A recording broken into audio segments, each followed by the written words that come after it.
Journalist అడ్డాకు స్వాగతం. నమస్కారం. వీధి కుక్కల వల్ల పసిపిల్లలు, చిన్నపిల్లలు, మహిళలు ఎంత ఇబ్బంది పడుతున్నారో మనం చూస్తున్నాం. పిల్లల్ని వెతుకు వెళ్ళిపోయి చంపిన వైనం, మహిళల్ని కరిచి వాళ్ళని ఎలా ఇబ్బందులు పెట్టినా కూడా మనం చూసాం. ఈ వీధి కుక్కల మీద సుప్రీంకోర్టు సంచలనమైన నిర్ణయం తీసుకుని తీర్పునిచ్చింది. ఆ తీర్పు ఏంటి, ఎందుకు అంత కఠిన నిర్ణయం తీసుకుంది, ఏమని చెప్పింది తెలుసుకునే ప్రయత్నం చేద్దాం. విశ్లేషించడానికి మనతో కూడా ఉన్నారు సీనియర్ జర్నలిస్ట్ దుర్గా కుమార్ గారు. వారిని అడిగి మన విశేషాలు తీసుకుందాం. నమస్తే సార్. నమస్తే బ్రహ్మ గారు, మన జర్నలిస్ట్ అడ్డ మిత్రులకు కూడా. వీధి కుక్కల మీద, వాటి సంరక్షణ మీద, వాటిని ఉంచాల్సిన ప్రదేశాల మీద సుప్రీంకోర్టు స్పష్టమైన ఆదేశాలు ఇచ్చింది. ఎందుకు అంత కఠిన నిర్ణయం తీసుకుందంటారు, ఎట్లా విశ్లేషిస్తారు? అది కఠినమైన నిర్ణయం ఏం కాదండి. ఇప్పుడు మన పౌర సమాజంలో పౌరులకు జరుగుతున్న ఇబ్బందుల్ని అన్ని విధాలా గమనించాల్సిన పరిస్థితి ఈ స్థానిక సంస్థలకు కూడా ఉంది. కానీ స్థానిక సంస్థలు విఫలమైన సందర్భంలో ఇది సుప్రీంకోర్టు వరకు కూడా వెళ్ళింది. గతంలో కూడా ఒకసారి ఆర్డర్ ఇచ్చారు, మళ్ళీ జంతు ప్రేమికుల సంఘం తరపున మళ్ళీ అప్పీల్కి వెళ్ళారు. ఈసారి అప్పీల్కి వెళ్ళినా కూడా సుప్రీంకోర్టు ఈసారి 3 న్యాయమూర్తుల ధర్మాసనం కూడా మళ్ళీ అదే అంశాన్ని స్పష్టంగా చెప్పడంతో పాటు దీన్ని కఠినంగా అమలు చేయాల్సిన బాధ్యత కూడా ప్రభుత్వం పైన ఉంది అని కూడా చెప్పింది. ఇప్పుడు మనలాంటి దేశంలో ఈ సమస్యని ఒక దృక్కోణంలో చూడలేము కూడా. ఎందుకంటే మన దేశంలో ప్రతి దాంట్లోనూ మనం దైవభక్తిని చూస్తాము. దానికి దేవుడని కూడా కాలభైరవుడని దానికి ఒక దైవంగాలాగా చూసి ఏదైనా పూజలు చేసినప్పుడు ఇంటికి పిలిచి ఇంటికి వాటిని తెచ్చి వీధి కుక్కల్ని వాటికి మెడలో వేపమండలు కట్టి పసుపు కుంకుమ రాసి మంచి సంతృప్తికరమైన భోజనం పెట్టడం కూడా మన ఆచారాల్లో ఒకటి. కాబట్టి కాలుతో కూడా కుక్కని అసలు తన్నరు ఊళ్ళో. అది వీధి కుక్క, పెంపుడు కుక్క అనేది తర్వాత మాట. తర్వాత మన దేశంలో ఉన్న పరిస్థితుల్లో మన జనాభా ఎంత ఎక్కువ ఉందో, మన దేశంలో ఇలాంటి పనికొచ్చాయి పనికిరాని అని మనం కూడా చెప్పలేము. నిజంగా మొత్తం కుక్కలన్నింటినీ కూడా చంపితే పర్యావరణ పరంగా కూడా ఆలోచించాల్సిన సందర్భం కూడా ఉంది. ఎందుకంటే గ్రామాల్లో ఒక రకంగా అవి ఒక స్కావెంజర్ పైన కూడా చేస్తూ ఉంటాయి. ఇప్పుడు స్థానిక సంస్థలు చేయలేని పనులు కూడా అవి చేస్తాయి. కాబట్టి మొత్తంగా తీసేస్తే కూడా ఒక పారిశుద్ధ్య పరంగా కూడా ఒక సమస్య తలెత్తే అవకాశం కూడా ఉంది. ఆ పర్యావరణవేత్తలు కూడా దీనిలో మనం వాళ్ళ సలహా కూడా తీసుకోవాలి. కానీ ఇప్పుడు సుప్రీంకోర్టు తీసుకున్న నిర్ణయం ఏంటంటే, ఈ కుక్కలు అనేది అపరిమితంగా పెరిగిపోతున్నాయి. దీన్ని వల్ల కొన్నిసార్లు చిన్న పిల్లల మీద మూకుమ్మడిగా దాడి చేసి చంపేసిన సందర్భాలు ఉంటున్నాయి. తల ఒక భాగం కూడా అవయవాలను కూడా పీక్కెళ్ళిపోయిన సందర్భాలు కూడా చూసాం. అలాగే మహిళలు, వృద్ధుల పట్ల కూడా దాడి చేసిన సందర్భం చూసాం. అది వృద్ధులు అని కూడా కాదు, ఒక్కోసారి ఎవరి మీదైనా కూడా మూకుమ్మడిగా దాడి చేసినప్పుడు ఎవరేం చేయలేరు. ఆ కరిసిన దాని మూలాన ర్యాబిస్ లాంటి వ్యాధులు వచ్చి వాటి మూలాన కూడా చచ్చిపోయిన సందర్భాలు కూడా మనం చూస్తున్నాం. అది ఆరోగ్యకరమైన వ్యక్తులు కూడా చనిపోతున్నారు. రెండోది ఏంటంటే, ఈ వీధి కుక్కల సంతతి ఎక్కువ పెరిగిపోవటం వలన గ్రామాల్లో కూడా ఒక పర్యావరణ పరంగా కూడా ఒక అన్రెస్ట్, వీటి మూలన ప్రజల్లో ఒక భయాందోళన కలుగుతుంది. తర్వాత వీటికి ఫీడింగ్ చేయటం కూడా మనలాంటి దేశంలో ఇవాళంటే పర్వాలేదు, ఇప్పుడు ఎలినినో లాంటి సమస్యలు కూడా వచ్చినప్పుడు మనుషులకే ఆహారం దొరకని పరిస్థితి కూడా సందర్భం వస్తుంది. వీటి ఆహారం ఇప్పుడు ఎలుకలు అనేవి కూడా చూస్తాం మనం, చాలా చిన్నవి అనుకుంటాం, కానీ అవి గోదాముల్లో తినే 100 టన్నుల ఆహారాన్ని తింటాయి, పాడు చేస్తాయి. అట్లాగే పంది కుక్కలు, అలాగే ఇప్పుడు కుక్కల ఆహారం కూడా చాలాసార్లు మనం చెప్పటానికి కొంచెం అసందర్భంగా అనిపించినా, నేను గ్రామ ప్రాంతం నుంచి వచ్చా కాబట్టి కొన్ని ఇళ్లల్లో సరైన ఆచ్ఛాదన ఉండవు, సరైన ద్వారబంధాలు కానీ తలుపులు కానీ. కూలీలకి వెళ్ళేవాళ్ళు, గుడిసెల్లో వాళ్ళు వండుకుని పెట్టుకుని వెళ్తే కూర కానీ అన్నాలు కానీ అవి ఆ తడికిని తోసుకుని వెళ్ళి తినేసే సందర్భాలు కూడా ఉంటాయి.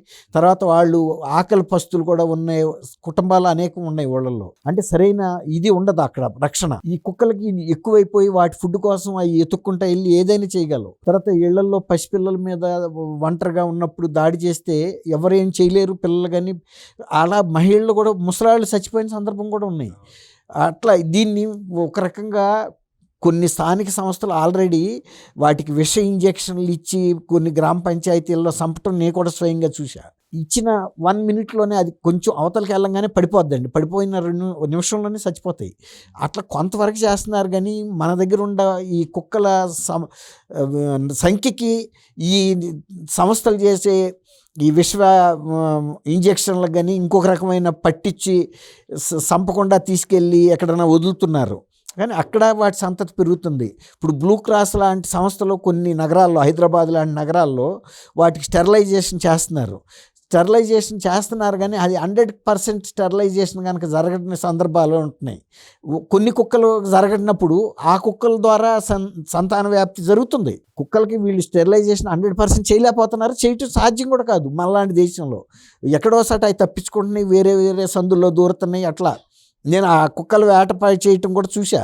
వాటిని దీని ద్వారా అంటే ఈ సెటిలైట్ దీని ద్వారా ట్యాగులు పెట్టి ఎక్కడైతే దాన్ని ఎక్కించుకుంటారో స్టెరిలైజేషన్కి తీసుకొచ్చి దింపుతున్న మాట వాస్తవమే. స్టెరిలైజ్ కాని కుక్కలు కూడా 50% మనకు కనపడుతున్నాయి. స్టెరిలైజ్ అయినవి 50% కనపడుతున్నాయి హైదరాబాద్. కానీ పల్లెటూళ్ళలో పరిస్థితి ఏంటి?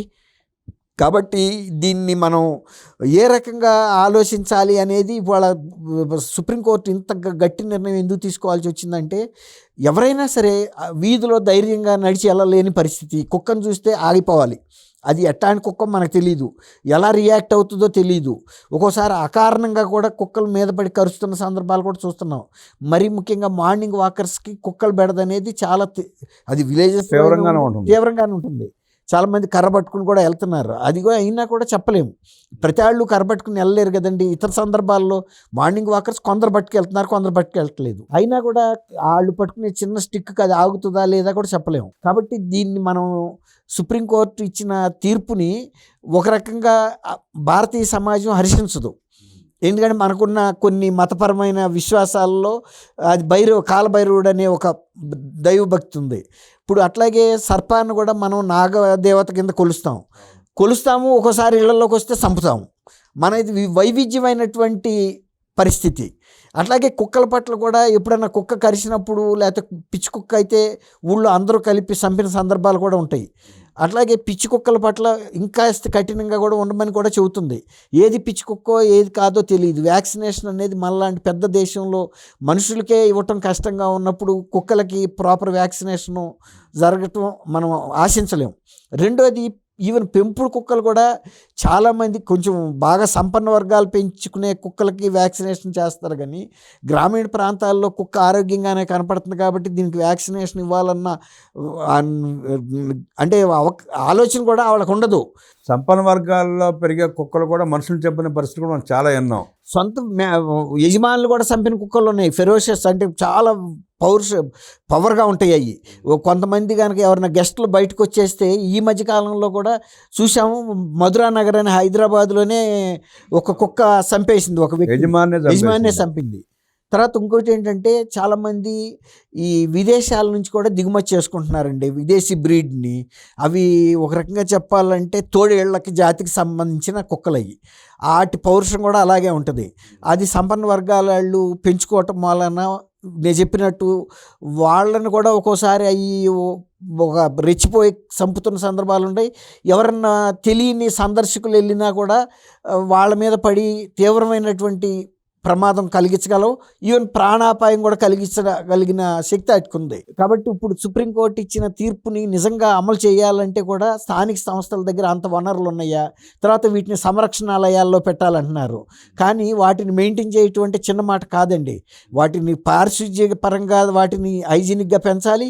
రెండోది, వాటికి ఫుడ్ పెట్టాలి.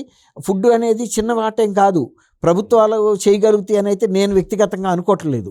తర్వాత వాటిని మెయింటైన్ చేయటం, గో సంరక్షణ కేంద్రాలే ఎంతో పవిత్రమైనవి అనుకున్నప్పటికీ వాటికే సరైన రక్షణ లేక ప్రైవేట్ కానీ కొన్ని దేవస్థానాలు చేసే గో సంరక్షణశాలల్లో కూడా కొన్ని పొరపాట్ల మూలన ఒక్కోసారి కొన్ని డజన్ల సంఖ్యలో కూడా చనిపోతున్నాయి. వాటికి ఆహారం వాటిని సందర్శకులు తీసుకొచ్చి పెట్టే వాటిల్లో ఉండే లోపాల మూలాన కానీ అవి వాటికి సరిపడని తరం మూలాన కానీ.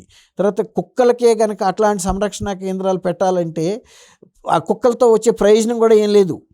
ఇప్పుడు వాటి మూలాన గోశాలంటే కనీసం వాటితో పాలు వస్తాయి, నెయ్యి వస్తుంది, తర్వాత గోమూత్రానికి విలువ ఉంది, పేడకు కూడా విలువ ఉంది, అన్ని ఉత్పత్తులకి విలువ ఉంది అక్కడ. కానీ వీటికి సంబంధించి ఏవి విలువైనవి కాదవి, దేనికి పనికొచ్చేవి కూడా కాదు. వాటిని మెయింటైన్ చేయటం, వాటి స్మెల్ పరిసరాలను కూడా కలుషితం చేస్తాయి. కాబట్టి ఇది ఒక రకమైన చెప్పాలంటే క్లిష్టమైన సమస్య అండి. ఒక కఠినమైన మనసుతో తీసుకోవాల్సిన నిర్ణయం. ప్రజలు కూడా దాన్ని ఇట్టా మేము జంతు ప్రేమికులు అని ఒక రకంగాను, లేకపోతే అది ఒక దైవం అని ఒక రకంగాను కోర్టుల దగ్గరికి వెళ్ళి పదే పదే విసిగిస్తే తర్వాత ఇంకా ఇంకా ఇంకా ఏంటంటే స్థానిక సంస్థలు ఇంకా బయటికి రాలా. నిజానికి వీటిని మేము సంరక్షణ చేయటం కూడా మాకు ఆర్థికంగా కానీ ఏ విధంగా చూసినా కష్టమనే అంశం. నిజంగా కనుక అది అమలు చేయాలని కనుక సుప్రీంకోర్టు అన్నప్పుడు దాని మీద ఎవరన్నా కనుక కంటెంప్ట్ ఆఫ్ కోర్టు మీద వెళ్తే అప్పుడు ఎవరు బాధ్యులు అవుతారో ఆయా స్థానిక సంస్థలు అవుతాయి. మున్సిపాలిటీలు కానీ, కార్పొరేషన్స్ కానీ, గ్రామ పంచాయతీలు కానీ, ఓ రకంగా ప్రభుత్వం కూడా. ఆ సిచ్యువేషన్ ఇంకా రాలా. ఆ సిచ్యువేషన్ వచ్చినప్పుడు నిజంగా ప్రభుత్వాలకి సుప్రీంకోర్టుకి క్లాష్ వస్తుంది. అక్కడ సుప్రీంకోర్టు కూడా వాళ్ళు చెప్పిన అంశాలు విన్న తర్వాత నిజమే కదా, మరి ఇంత పెట్టుబడి పెట్టి వీటిని కాపాడాల్సిన పరిస్థితి, సంరక్షణాలయాలు పెట్టడం కష్టం. చంపటం అంటే ఈజీ, చంపటం అంటే మళ్ళీ కొన్ని అంతర్జాతీయ సంస్థలు కూడా వస్తాయి, జంతు సంస్థలు. ఇంత లక్షల కుక్కల్ని మీరు చంపుతారని, కోతుల్ని చంపటం విషయంలో కూడా కొన్ని ఇట్లాంటి సమస్యలు వచ్చినాయి. ఊళ్ళల్లో చాలా మినేసాయి. కుక్కల కన్నా కూడా కోతులు మినేసి ఇంకా ఎక్కువైంది. పంటల్ని నష్టపెడుతున్నాయి. ఇంకా ఈ పంటలు నష్టపెట్టవు కుక్కలు. ఎక్కడ మనుషులకు ప్రమాదం అన్నమాట వాస్తవం. కానీ కోతుల మూలాన అనేక రకాలైనటువంటి పంటలు దెబ్బతింటున్నాయి. అదేవిధంగా అడవి పందుల ద్వారా కూడా అనేక పంటలు దెబ్బతింటున్నా కూడా ప్రిజర్వేటివ్ దీంట్లో ఉంది. అంటే రక్షణ లిస్టులో ఉండటం మూలాన చంపడానికి ఒప్పుకోలే.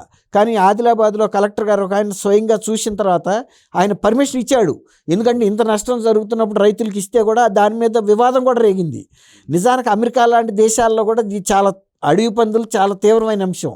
అక్కడ దాన్ని చంపటానికి ఫుల్ పర్మిషన్ ఇవ్వటమే కాదు, ప్రభుత్వ శాఖలు కూడా సహకరిస్తాయి. లేకపోతే అవి పెడుతున్న నష్టం కానీ, వాటి జనాభా కానీ, ఇప్పుడు మన దేశంలో కుక్కల జనాభా ఎంత ఎక్కువైందో అక్కడ అడవి పందుల మూలాన కూడా అంత నష్టం జరుగుతుంది. కాబట్టి ఇది పైకి కనపడినంత సున్నితమైనటువంటి అంశం కాదండి. దీనిలో అనేక డైమెన్షన్స్ ఉన్నాయి, కోణాల్లో. కాబట్టి రేపు ఇది కనుక తీవ్రంగా అమలు చేయాలి అన్నప్పుడు ప్రభుత్వం కూడా తను వివరణ ఇచ్చినప్పుడు ఈ అన్ని కోణాలు కూడా చర్చకు వస్తాయి. కాబట్టి ఇది మనకి కంటికి కనపడేదానికన్నా కనపడని అంశాలు కూడా ఉన్నాయి దీంట్లో. సునకాల కట్టడి, సుప్రీంకోర్టు తీర్పు, ప్రజాస్పందనలు అనేక విషయాలు మనకు తెలియజేసిన దుర్గా కుమార్ గారికి ధన్యవాదాలు తెలియజేస్తూ నమస్కారం.